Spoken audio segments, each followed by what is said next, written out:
안녕하세요. 이제 기말고사가 코앞인데요. 열심히 벼락치기를 하고 있을 친구들을 위해서 준비했습니다. 저의 효율적인 벼락치기 공부법을 소개해 드릴게요. 우선 시험 범위에 해당하는 내용을 쭉 읽어요. 근데 모든 내용을 머릿속에 정확히 입력하는 게 불가능하잖아요. 그래서 여기서 포인트는 100% 시험에 나올 부분만 선별해서 외우는 거예요. 그러니까 교과서 내용을 무조건 시험에 나올 만한 내용, 그리고 나올 가능성이 한 50에서 80% 정도로 꽤 높은 내용, 그리고 지엽적인 내용, 이렇게 세 가지로 나누어 볼 수 있는 거예요. 시험에 무조건 나오는 내용부터 마스터하고, 그 다음에 시간이 남으면 나올 가능성이 높은 내용을 마스터하고, 그래도 시간이 남으면 지엽적인 내용을 마스터하는 게 가장 효율적이겠죠. 그러니까 중요한 내용을 선별적으로 공략을 하는 거죠. 그럼 이 중요한 내용이 뭔지를 어떻게 아냐? 일단 수업 시간에 학교 선생님이 강조하신 내용이 여기에 포함되고요. 수업을 제대로 안 들었으면 친구한테 필기라도 빌려서 꼭 선생님이 강조한 내용이 무엇인지를 파악하세요. 또 문제집 있으면 문제집 본문에 막 별표 표시도 있고 밑줄 쳐져 있고 이런 부분이 있을 텐데 그런 내용도 당연히 중요한 내용입니다. 그래서 이 부분들을 표시해서 이 부분들만큼은 확실하게 암기를 하셔야 됩니다. 그 다음에 저는 외워야 할 내용들을 압축 요약해서 정리본을 만들었어요.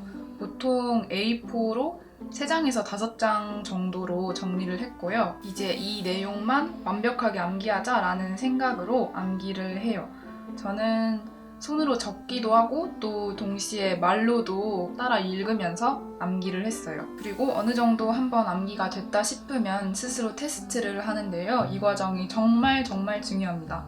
저 같은 경우는 문제를 손으로 쓰는 것도 그 시간이 아까워서 노트북에 문제를 타이핑을 했고요. 문제라는 것도 막 정교하게 내고 이런 게 아니라 열의 이동 방법 3가지는 조산운동의 과정은 이런 식으로 개념 자체를 묻는 질문을 주로 냅니다. 이렇게 문제를 낸 후에 스스로 답을 하는데요.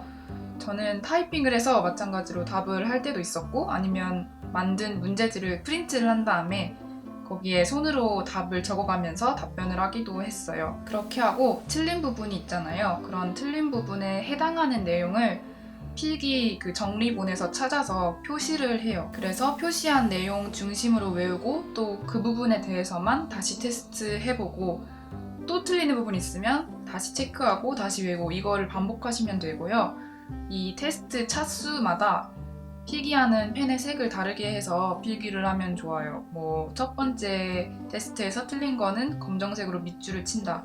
두 번째 또 틀린 거는 파란색 볼펜으로 표시한다. 세 번째는 빨간색, 네 번째는 색깔 있는 형광펜, 이런 식으로. 그렇게 하면 차수가 늘어감에 따라서 내가 부족한 내용이 점점 강조가 되고요. 그래서 그 부분만 더 집중해서 공부할 수 있고 그런 부분들 위주로 공략을 하다 보면 어느새 정리본의 내용을 마스터를 하게 됩니다. 그래서 이런 식으로 100% 나올 문제들 그리고 나올 가능성이 높은 문제들을 공략을 하시는 거고요.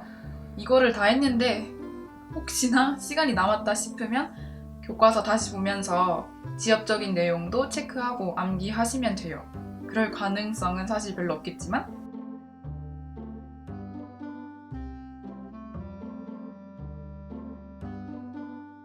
도움이 되셨으면 좋겠고 남은 시간 최선을 다해서 기말고사 정말 후회 없이 치르기를 바라겠습니다. 화이팅!